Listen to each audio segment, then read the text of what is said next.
Hey guys, what's up? Nico Mendoza po, your lifestyle trader. Let me ask you, ilang beses ka nang pumasok sa trade na para bang, feeling ko aangat to. Kaya ka nag-open ng buy trade. Then after few minutes, boom, nahulog yung market. Bro, trading is not about hula-hula. It's about system. Kaya today, sa video na to, I'm going to teach you a strategy na proven and tested na sa Lifestyle Traders Academy. It's called the Brait Strategy. Yes, parang name ng barkada mo na malakas man libre pero mahina naman sa love life. But this strategy, malakas sa profit. So make sure to watch this video hanggang sa dulo. Simulan na natin.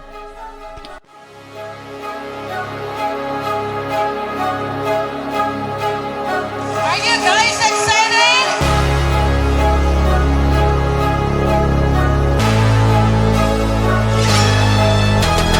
Ang Lifestyle Trader Academy is not just a course. Ang LT Good Algo is not just a trading bot. It's a movement. Hey guys, what's up? Nico Mendoza po.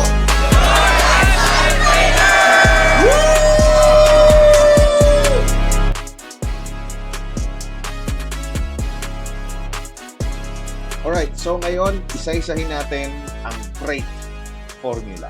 So B, unang-una, B stands for bias. Yan yung market structure. Hindi yan yung bias mo sa Bini. Hi, Nika. Dito natin tinitignan kung uptrend ba or downtrend ang market para magkaroon tayo ng directional bias. So, lagi mo tatandaan, pag uptrend ang market, buy bias. Pag downtrend, sell bias. So, dito gumagamit tayo ng mga tools like trend lines. Ito, tulad ito. Ano nakikita mo dito? Pataas yung ating trend line. So, this is a uptrend market. So, buy bias tayo dito. Dito naman, ano nakikita mo dito? Pababa. So, meron tayong downtrend market dito. So, sell bias sa area na ito. So, ano nga ba ang nagko-compose ng uptrend at downtrend? Sa downtrend, it composed of high, low, lower high, lower low, lower high, lower low. And sa uptrend naman, it composed of high, low, higher high, higher low, higher high, higher low, higher high, higher low, higher high, higher low. Diba? So, ganon si uptrend. Isa pang paraan kung paano mo malalaman kung uptrend or downtrend mo ang market, isang paggamit ng indicator na moving average. So, click mo lang tong indicators at search mo EMA, kahit ano, halimbawa, yan. And then, click mo lang yung settings niyan at piliin mo sa style or sa input, lagay mo sa length is 200. 200 EMA. Tapos, balitan natin yung color. Gawin nating solid na red. Para kitang-kita mo talaga. Ayan. Diba? Erase natin muna yung mga drawing. Yan. So, kapag yung price ay nasa itaas ng ating 200 moving average, uptrend siya. So, sa market na to, itong kabuuan na to, nasa uptrend market tayo. Gets mo? Kasi, nasa taas ng moving average yung price. Ganyan lang kasimple. Ito tandaan mo as a newbie. The trend is your friend. Huwag kang magbabay kapag downtrend. Huwag kang magsasell pag uptrend. Respect the bias. Respect the trend. Klaro? Next naman natin is R or respected areas. At ito yung ating mga support and resistance. Diba? Previously, meron tayong content about support and resistance. Ano yung support? Sahig. Ano yung resistance? Kisame. Yan kasi yung mga levels na madalas balik-balikan ng presyo. At dyan siya nagbabounce, dyan siya nagbe-breakout. Basta yan yung mga areas na laging binabalikan ng market. So, kailangan natin maglagay ng support and resistance para magkaroon tayo ng idea kung saan pwedeng huminto yung price, saan pwedeng mag-bounce, or saan siya pwedeng mag-breakout. Halimbawa, sa chart na to, gamit tayo ng horizontal line para mamarkahan ang ating mga support and resistance. Una, dito, meron tayo resistance dito. Palitan natin ng kulay, gawin natin kulay blue. Another one here, support. Another one here. Another one here. Nasa 4-hour time frame tayo, kaya titignan mo lang palagi dito saang area siya palaging nagre-react. So in this case, ito yung mga binilugan ko, it's because marami na siyang mga touches sa mga areas na yan. Dito, dito, dito, dito, dito, dito. At ito, ilang beses na rin siyang nirespeto sa area na yan, ilang beses siya nag-reject dyan, di ba? So, kaya yan yung mga areas na minamarkahan natin. And of course, bababa ka sa mas lower time frame para mas ma-refine mo yung mga areas na to. Saan ba talaga usually humihinto yung price? Yun yung mga aabangan natin. Pag nakita mo na yung mga areas na yan, kung nirespeto siya ng market ng ilang beses, ikaw pa kaya? Pero disclaimer hindi ka basta-basta magbabuy or sell sa support and resistance. We trade within those zones na may respeto. So tip ko sa'yo, kapag magmamark ka ng support and resistance, use higher time frame. 1 hour, 4 hours, at make sure meron siyang touches na at least 2 to 3 touches para masabi nating valid yung support and resistance na yan. Just like yung mga minarkan ko, more than 2 to 3 touches siya bago ko nasabing valid na support and resistance area siya. Ang next naman na pag-uusapan natin is the letter A, and that is... Wait lang, patalastas tayo na mabilisan.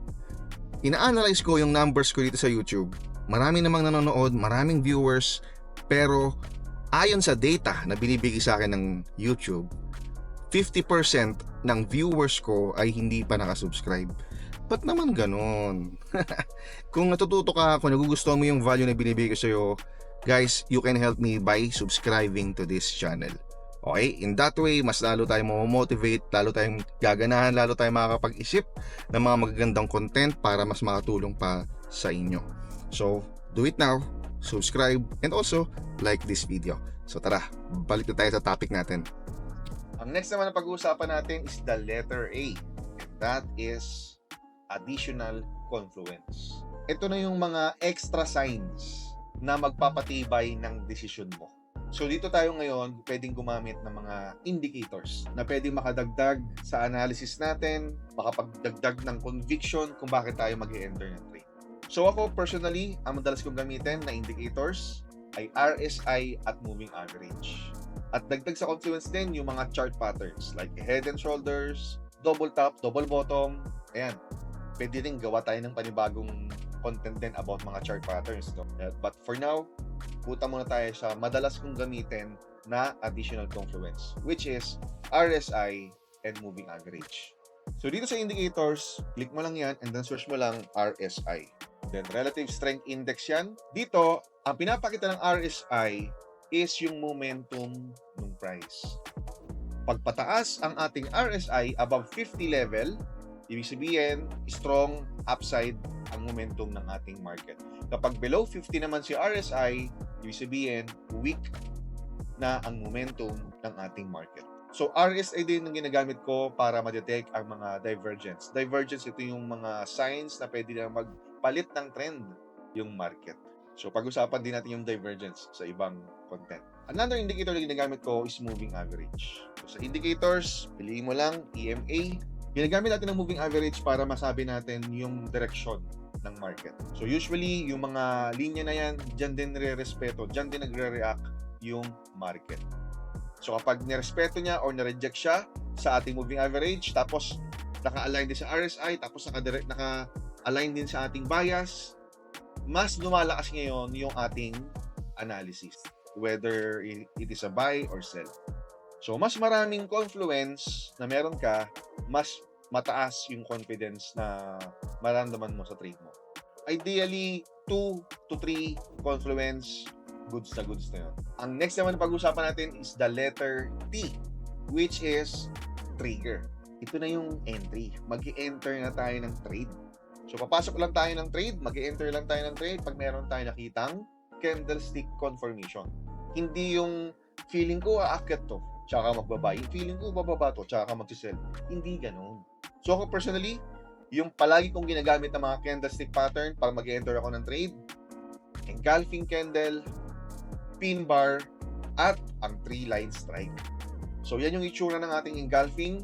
Dalawa yan, syempre, bullish engulfing at bearish engulfing. At next naman is yung pin bar. Yan yung itsura niya. Of course, dalawa din yan. Bullish pin bar at bearish pin bar. And of course, ang pinakamalakas para sa akin is the 3-line strike. Bullish 3-line strike and bearish 3-line strike. So tandaan mo yung mga candlestick patterns na yan ha. Kung walang signal, walang pasok. Discipline over impulse. Trading is not guessing. It's waiting for the right moment. Ayun, parang love life. And the last part ng Brait formula or Brait strategy is letter E. And E is the exit. Kasi hindi naman sapat na marunong ka lang pumasok. Dapat marunong ka ring lumabas. Paano ka i-exit dun sa trade mo? So dapat meron kang take profit at saka stop loss. Take profit, ito yung price na nilagay mo kung saan pag tinamaan, profit ka. Pag yung stop loss naman ang tinamaan, talo ka. So, ang consideration ko sa paglalagay ng take profit tsaka stop loss order is, una, titignan ko yung market structure, of course. Siyempre, kung uptrend, ang bias natin is buy lang. Kung magbabay tayo, tulad yan, halimbawa, ang stop loss is below nung trend line. Tapos, ang take profit order, siyempre, mas malaki dapat dun sa stop loss. Another consideration ko sa paglalagay ng stop loss or ng take profit ay yung support and resistance area. So, dito makikita mo na meron tayo ditong support. So, dito nga maganda rin maglagay talaga ng stop loss. And also, dito naman, meron tayong resistance. Kaya dyan din maganda maglagay ng take profit order. Another way ko paano maglalagay ng take profit at saka stop loss order is yung risk-reward ratio. Kung willing ka magpatalo ng 2 piso, dapat yung ipapanalo mo dapat times 2, 4 pesos. Parang ganon. 1:2 risk-reward ratio. Kailangan palaging mas malaki yung kikitain mo kesa dun sa i-risk mo. So, ako usually, ang una ko titignan magkano yung matatalo sa akin sa trade.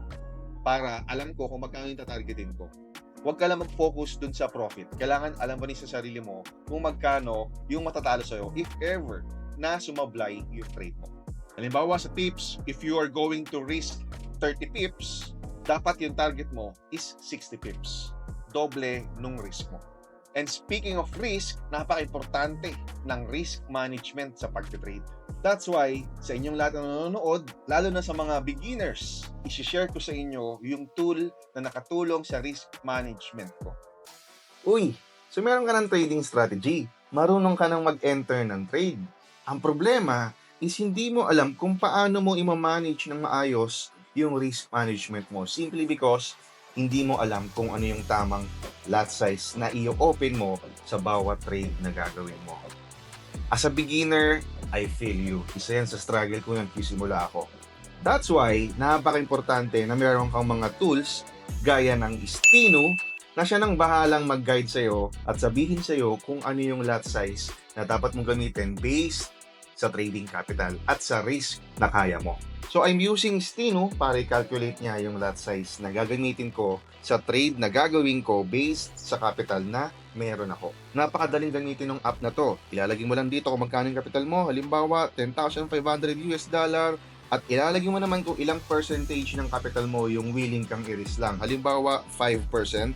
At kung ilang pips yung stop loss na isi-set mo. Halimbawa, 50 pips. And then next, ilalagay mo lang kung ano yung tinatrade mong pair. Halimbawa, Euro versus US dollar. And then click calculate. And there you go. Andyan na yung lot size na gagamitin mo pa nag-enter ka ng trade. At hindi lang forex pairs ang meron dito. Maski gold at cryptocurrencies, magagamit mo rin dito. Yun lang kasimple. 3 steps lang, alam mo na kung ano yung i-open mong lot size. So it's your time to try it out. Here are the QR codes available sa App Store and Google Play. Yung mga links nasa description box na rin and pinned comments. So laging tandaan, hindi lang sapat na meron kang strategy. Kailangan meron ka ring tamang risk management. At nandiyan ang Stino para tulungan ka. So Stino, thank you so much.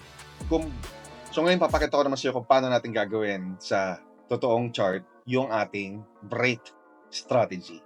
So una, of course, kailangan natin malaman kung ano yung bias. So dito, makikita mo dito na meron tayong downtrend na market dito. Ayan siya. Diba? So, tignan natin, labas natin syempre yung iba nating mga tools like RSI and moving average. So, sa indicators, lagay natin EMA. And then, of course, yung ating RSI. So, ang rule natin, di ba, kapag ang price ay nasa taas ng moving average, buy bias. Kapag nasa baba naman, sell bias. And in this case, pababa na yung price. Tignan natin kung tatawid to, pababa. At yun na nga, tumawid na. So dito, ang bias natin dito ngayon ay sell bias. Tapos yung RSI nasa ibaba. Ang next naman na hanapin natin is yung letter R, respected areas. At yan yung ating support and resistance. So B is bias. Anong bias natin? Sell bias na tayo. Kasi downtrend. Tapos yung price nasa baba na ng moving average. So tingnan natin ngayon. Okay, so dito makikita mo ngayon yung areas of value, which is yung respected area natin. Meron tayo ditong support. Makikita mo dyan, no? Ilang beses siyang nirespeto dyan, di ba? Okay. Another level ng ating support and resistance is itong area na to. Okay, so tignan natin. Ayan. So dito, nagkaroon tayo ng touch dito ngayon sa area na to. Tapos, tignan natin ngayon, ang next naman natin is additional confluence. At yun na nga, yung mga moving average natin at yung ating RSI. So, obviously, yung ating moving average pababa, no? Nasa baba na yun ang ating moving average yung price. And then, yung ating RSI below 50. So, ang momentum pababa talaga. So, tamang-tama talaga yung bias natin na sell. So, ang next naman is T, trigger. So, maghahanap ngayon tayo dito ng entry candle. At dito, nagkaroon tayo dito ng, actually, this is a form of 3-line strike. Kasi, yung bear candle na to is mas malaki dito sa katabi niya. So, ano siya, bearish engulfing, pero kasi since tatlong green candle to tatlong bull candle tas followed by engulfing bear candle, this is a form of 3-line strike. So, let's say, magsisell tayo dito. Ang stop loss natin is above the moving average. Yan. Okay? Ayan. And then, syempre, dodoblehin natin yung ating reward. So, makikita mo dito, ito, risk-reward ratio, 1.67. Dapat siya maging 2 para masabi natin na 1:2 yung ating risk-reward ratio. Ayan, 2 na. So, matatalo ako, let's say dito, matatalo ako ng $10 kapalit $20. Parang ganon. Halimbawa lang, di ba? Kasi, kung ano yung risk mo, doble nun dapat yung reward. Okay? So, tingnan natin kung ano ang mangyayari. At syempre, di ba? Since nasa replay, profit nga itong trade na ito. Okay? So, maganda. Na-apply natin siya sa downtrend. Ngayon, tingnan naman natin kapag uptrend market na siya. So, ngayon, dito naman, nakikita natin na umaakit-akit na si market. Makikita mo dito, makapaglagay tayo ngayon ng trend line dito. At the same time, packet na siya dito kay moving average. Aabangan natin ngayon kung siya ba ay lalagpas dito kay moving average at kung re-respetuhin niya ba yung mga areas dito. Okay? So, number 1, meron tayong bias. Buy bias kasi pa-uptrend na siya. Next is respected areas. Ang respected areas natin dito will be, markahan natin. Tingnan natin. Ito, no? Re-respetuhin niya kaya itong area na to. Kasi meron tayong resistance dito. Diba? Okay. And the next, additional confluence. RSI natin, nasa above 50, upward momentum na siya. Tapos, ang hintay natin ngayon is kapag lumagpas siya dito kay moving average. At kung re-respetuhin niya ba, yan. Ayan, lumagpas na. Okay. Ngayon, nasa previous support, ngayon nasa resistance na nga siya. At tingnan natin kung magkaaroon tayo ng entry candle dito. Yung candlestick pattern natin ng entry. Diba? So, pasok lahat ng mga ng bias, ng areas of value natin, ng respeto. Ngayon, titingnan natin yung additional confluence, which is yung RSI above 50, yung price above moving average, and then now, yung trigger. Tingnan natin yung entry candle natin. Ayan, tignan natin to. Okay, so dito nakita mo umakyat, no? Sayang, naiwan tayo kasi wala tayong entry dahil wala naman tayong nakuhang entry candle. No? Hindi siya engulfing, hindi siya three-line strike, hindi rin siya pin bar. So, ganoon talaga. Minsan talaga kahit na lahat ng mga signs nandun na pero kung kulang ng isa kahit yung entry candle nga, hindi natin kinukuha. No? So, lagi mo tatandaan, huwag mo ipipilit yung trade. Huwag ka rin hahabol kapag naiwan ka na. Always remember na hindi ka mauubusan ng opportunity sa trading. So kung hindi man tayo nakasabay sa trade na to, that's fine. Pwede kong balikan to, i-rewind natin ng kaunti, i-replay natin ng konting candles para makapag-enter tayo. But the lesson here is, hindi porket may nakita kang magandang malaki or malaking candle ay sasabayan mo na. Huwag kang masyadong kapit sa mga trades, di ba? Hindi ko ipipilit sa iyo to na sayang magandang profit sa iyo to para mapakita ko as an example. No. I want you to understand na hindi ka mauubusan ng opportunity sa market. Ang importante ay sumunod ka dun sa rules ng strategy mo. Sundin mo, i-follow mo yung BRAT strategy. Kapag lahat, check. B-R-A-T, check. Pati yung E, of course, pasok. Pero kung may kulang, huwag mo nang ipilit. Huwag mo nang pasukan. Tulad nito. Perfect sana lahat, pero wala tayong entry candle kaya hindi natin kinuha. So, ayan mga ka-lifestyle traders, BRAT strategy. Bias, respected areas, additional confluence, trigger, and exit. So, simula ngayon, huwag ka na basta-bastang susugod sa market. I-BRAT mo muna yan. Itong strategy na tinuro ko sa'yo, daan-daan na ang estudyante ng Lifestyle Traders Academy ang natulungan yan. Gusto mo ng guidance? Gusto mo ng system? Pasok ka sa Lifestyle Traders Academy ko. Yung nakita mo sa video na to is just the tip of the iceberg. Kumbaga sa pelikula, trailer lang yan. Teaser lang yan. Kung nagustuhan mo kung paano ako magturo, definitely, mas mai-inlove ka. Hindi sa akin, pero sa mga ituturo ko sa Lifestyle Trader Academy. So kung nagustuhan mo yung content natin ngayon, don't forget to subscribe, like, and comment para support mo na lang sa ating channel. Comment mo sa baba, BRAT. Okay? Subscribe don't forget. Always remember, huwag ka mag-trade just for the thrill. Always trade with the system. Hindi magic ang hanap natin, kundi sistemang may laban. Break it like a pro.